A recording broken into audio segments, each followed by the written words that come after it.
নমস্কার বন্ধুরা, আহারে বাহার রান্নাঘরের আরো একটা নতুন পর্বে আপনাদের সবাইকে স্বাগত।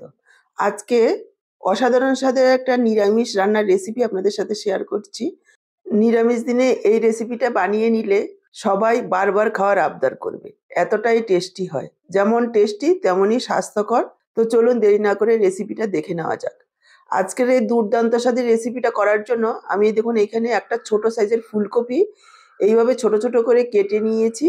তারপর একটু গরম জলে লবণ আর হলুদ দিয়ে ভিজিয়ে রেখেছি, যাতে করে ফুলকপির মধ্যে যে নোংরাটা আছে সেটাও কেটে যায়, আর যদি কোনো রকম পোকামাকড় থাকে সেটাও বেরিয়ে যায়। প্রায় 10 মিনিট মতো ভিজিয়ে রেখেছি। এবার জল পাল্টে পাল্টে 2-3 বার ধুয়ে নেব। কপিগুলো ধুয়ে নেব, আর যা লাগবে রান্নার সময় বলে দিচ্ছি। চলে যাচ্ছি মূল রান্নায়। দেখুন গ্যাস অন করে কড়াই বসিয়ে দিয়েছি। দিয়ে দিলাম এখানে সাদা তেল।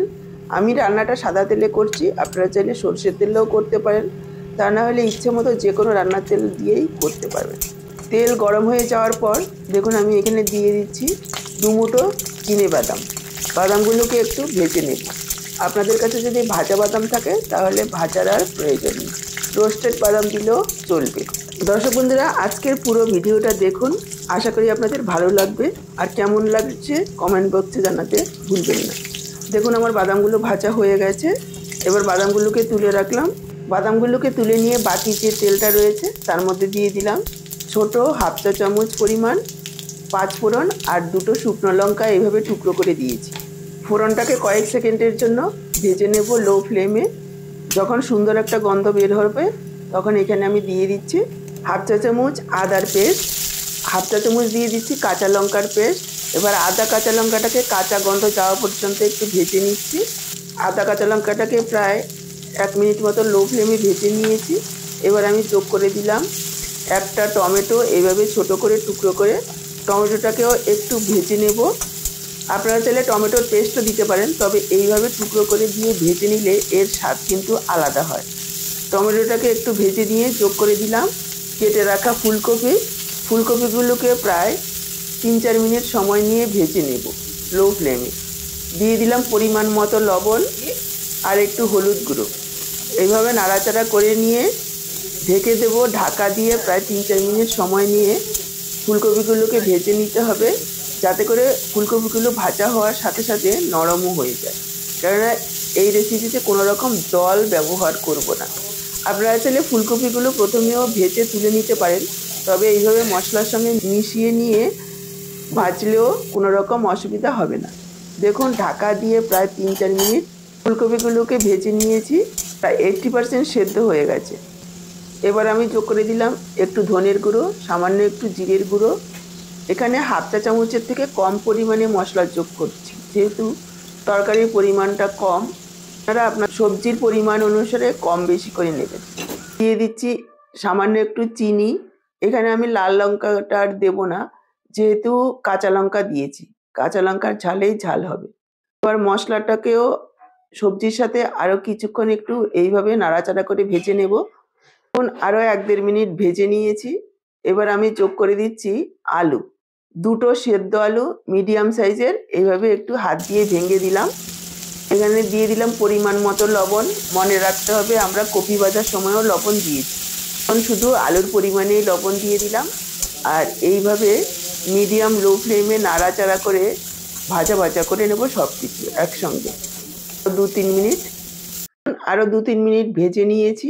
এবার আমি যোগ করে দিলাম ভেজে রাখা বাদাম। বাদামটাকেও মিশিয়ে নেব।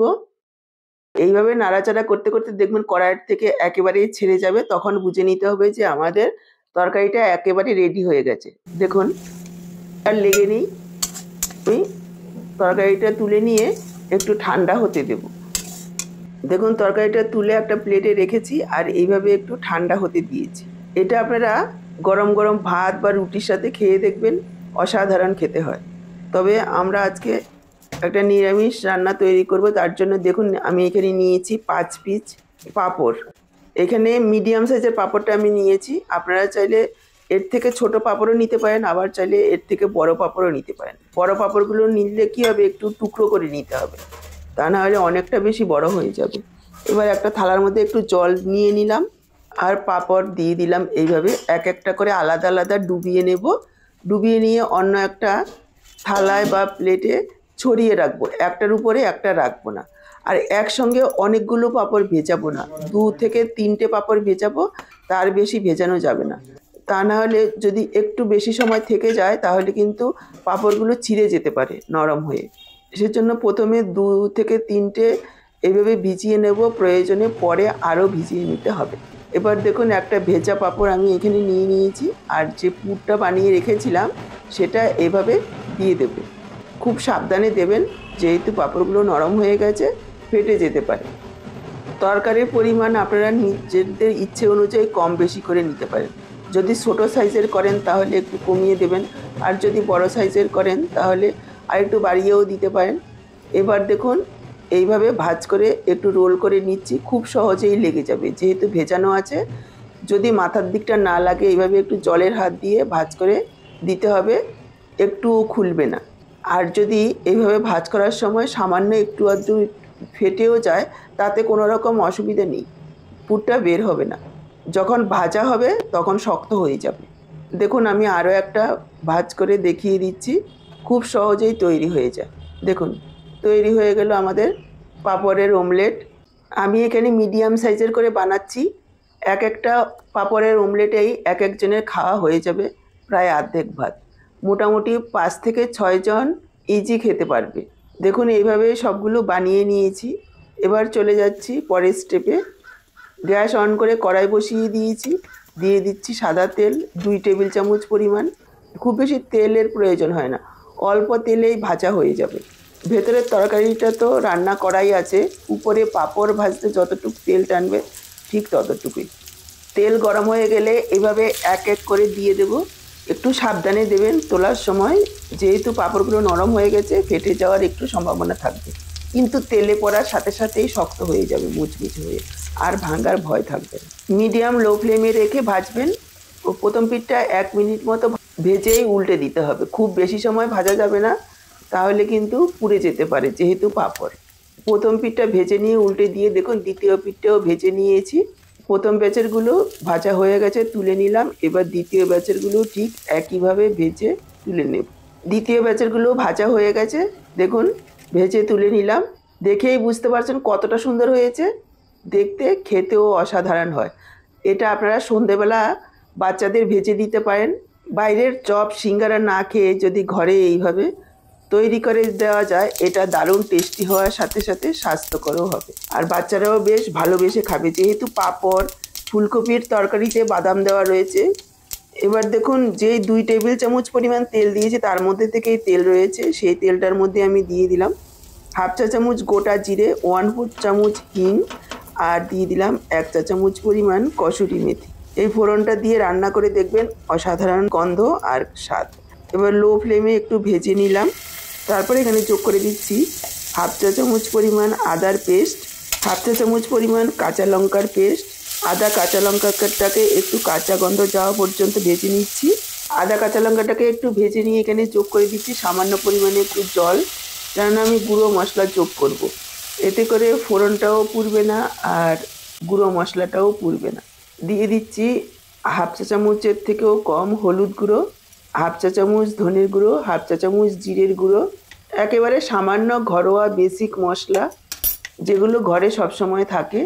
যোগ করে দিলাম 1 চা চামচ পরিমাণ কাশ্মীরি লাল লঙ্কার গুঁড়ো। এটা সম্পূর্ণ অপশনাল, আপনারা চাইলে নাও দিতে পারেন, আমি কালারের জন্য দিয়েছি। এবার মশলাটাকে ততক্ষণ পর্যন্ত কষাবো যতক্ষণ পর্যন্ত মশলার তেল ছেড়ে না আসে। 1 মিনিটের জন্য একটু ঢেকে দিলাম। দেখুন ঢাকা দিয়ে প্রায় 1 মিনিট মতো মশলাটাকে কষিয়ে নিয়েছি, খুব সুন্দরভাবে তেল ছেড়ে দিয়েছে। এবার আমি 2 বড় চা চামচ পরিমাণ টমেটো সস দিয়ে দিচ্ছি। আপনারা চাইলে টমেটোর পেস্টও দিতে পারেন, তবে এইভাবে টমেটোর সস দিয়ে যদি রান্না করা হয় এর স্বাদ কিন্তু আলাদা হবে, খেতে ভীষণই ভালো লাগে। একবার এইভাবে রান্না করে দেখুন, আশা করছি আপনাদেরও ভালো লাগবে। টমেটোর সসটা দিলে খুব বেশি সময় কষানোর প্রয়োজন নেই, নাড়াচাড়া করে মিশিয়ে নিয়ে জল দিয়ে দেবেন। আর যদি টমেটোর পেস্ট দেওয়া হয় তাহলে কিন্তু ভালোভাবে কষিয়ে নিয়ে যাতে কাঁচা গন্ধ না থাকে তারপর জল দিতে হবে। এবার আমি যোগ করে দিচ্ছি জল 2 কাপ পরিমাণ, যেহেতু পাঁপড় রয়েছে একটু ঝোল টেনে নেবে। এখানে আমি দিয়ে দিলাম স্বাদ অনুযায়ী লবণ। আপনারা যতটা ঝোল রাখবেন সেই পরিমাণ বুঝে দেবেন। এবার লবণটাকে মিশিয়ে নিয়ে ঢাকা দিয়ে দিলাম। 2-3 মিনিট ঢাকা দিয়ে ঝোলটাকে ভালোভাবে ফোটাবো। কেননা পাঁপড়ের অমলেটগুলো দেওয়ার পর খুব বেশি সময় ফোটাবো না, 1 থেকে 1.5 মিনিটের মধ্যেই রান্না হয়ে যাবে। ঝোলটা ভালোভাবে ফুটিয়ে নিয়ে এবার আমি দিয়ে দিচ্ছি ভেজে রাখা পাঁপড়ের অমলেটগুলো। এটা যদি আপনারা গরম গরম খান তাহলে কিন্তু 1 মিনিট রান্না করে নিয়ে এলেই মুচমুচে থাকবে, খেতে ভালো লাগবে।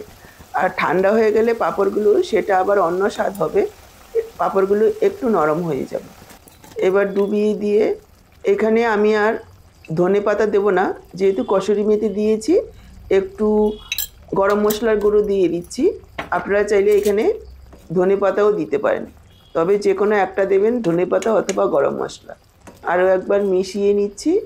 এবার গ্যাসটাকে অফ করে দেব আর ঢেকে রেখে দেব 5 মিনিট, যাতে গরম মশলার গন্ধটা খুব ভালোভাবে মিশে যায়। টমেটো সসটা দেওয়ার কারণে আমি কিন্তু চিনি দিলাম না। যদি টমেটোর পেস্ট দেন তাহলে একটু চিনি দিতে হবে। এবার দেখুন আমি সার্ভ করে দিয়েছি। দেখেই বুঝতে পারছেন কতটা লোভনীয় হয়েছে দেখতে, খেতেও অসাধারণ হয়। গরম ভাত, রুটি সবকিছুর সাথেই খেতে ভালো লাগে। তাহলে আজকের পুরো ভিডিওটা দেখে কেমন লাগলো কমেন্ট বক্সে জানাতে ভুলবেন না। ভালো লাগলে অবশ্যই একটা লাইক করে শেয়ার করে দেবেন। আমার থেকে এইরকমই নতুন রেসিপির আপডেট পাওয়ার জন্য চ্যানেলটাকে সাবস্ক্রাইব করে সাথেই থাকবেন। আজকে এই পর্যন্ত, আবার চলে আসবো এইরকমই নতুন কোনো রেসিপির সাথে। সবাই ভালো থাকুন, সুস্থ থাকুন। আপনাদের সবার সুস্থতা কামনা করে এখানেই শেষ করছি। সবাইকে অসংখ্য ধন্যবাদ।